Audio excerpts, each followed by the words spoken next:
Қазіргі таңда әлеуметтік желінің саны артып, ақпараттардың көбеюіне орай балалар әлеуметтік желінің құрбанына айналып, жалқаулыққа бой алдыруда. Тым көп ақпаратты сұрыптай алмай, стресске түсіп, өздерін реттеуде де қиналып жататыны байқалуда. Ал бұл білім сапасының төмендеуіне тікелей әсер етуі мүмкін. Бұл мәселені шешуге не көмектеседі?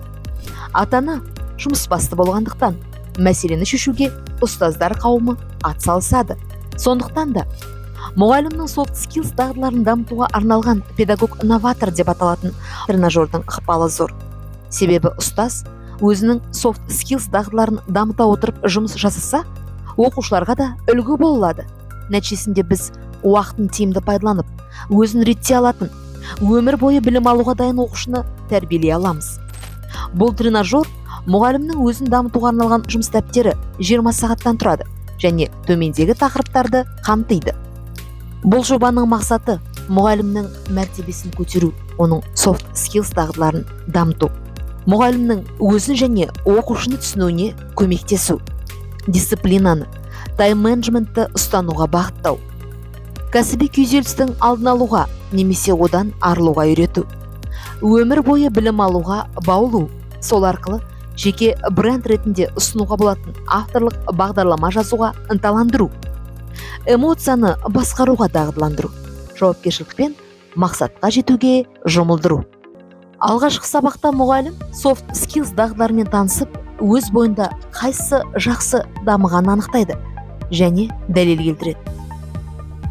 Онан кейін өзін шынайы бағалау мақсатында проактив және реактив мұғалімнің ерекшеліктерімен танысып, нені өзгерткісі келетіні туралы сұрақтарға жауап береді.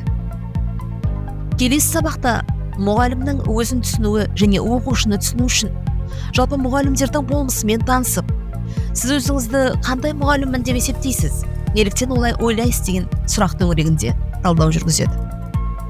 Осы сабақ аясында Аманашвилидің ізгілендіру технологиясымен танысып, мұғалімнің soft skills дағдыларын дамытуда қаншалықты тиімді болатынын бағалайды және тәжірибесін дамытуға мүмкіндік алады. Дисциплинаны дамытуда сіз өзіңіздің тәртіптілік дағдыңызды қалай дамытасыз?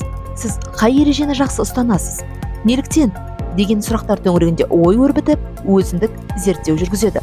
Тайм-менеджментті қалыптастыру үшін жаңа оқу жылына белгіленген даму жоспарындағы мақсаттарды өлшейді.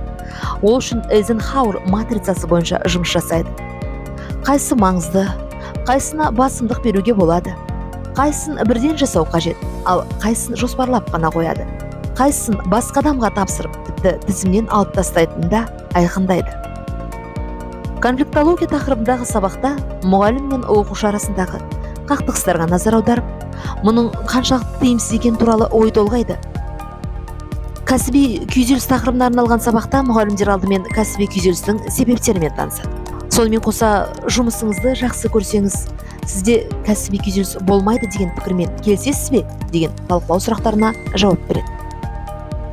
Кәсіби күйзелісті болдырмас үшін жұмыс пен демалысты қатар ұстау, спортпен айналысу, таза ауада серуендеу, жаттығулар, йога жасау, би билеу өте маңызды. Дұрыс ұйықтау, дұрыс тамақтану, тіпті суды дұрыс ішу де пайдалы. Жақсы, көтеріңкі көңіл күйде жүру, айналадағы адамдармен жақсы қарым-қатынаста болу да аса маңызды, пайдалы. Мақсатты түрде жоспарға сәйкес жұмыс жасап, уақытылы демала білу де адам үшін өте маңызды екендігі туралы кеңестер қатарын өзі де толықтырып шығады.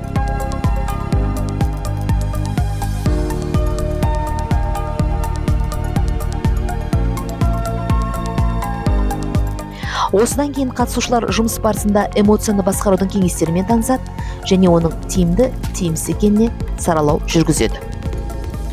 Жаңа оқу жылына арналған мақсаттарды анықтау үшін ең алдымен мұғалім мәртебесі заңында көрсетілген мұғалім жауапкершілігімен танысып, сұрақтарға жауап береді. Осыдан соң қатысушылар жаңа оқу жылына өзінің мақсаттарын белгілейді. Қатысушылар көшбасшыларға тән жеке ерекшелікпен танысып, командамен жұмыс жасау дағдыларын дамытады. Өз тәжірибемде 2022-2023 оқу жылында оқушыларымның да soft skills дағдылары дамып, нәтижесінде сыртқы жиынтық бағалау емтиханында 11 И сыныбының 8 оқушысының 2-і A, 6-і A жұлдыз алған дәлел ретінде ұсынуға болады.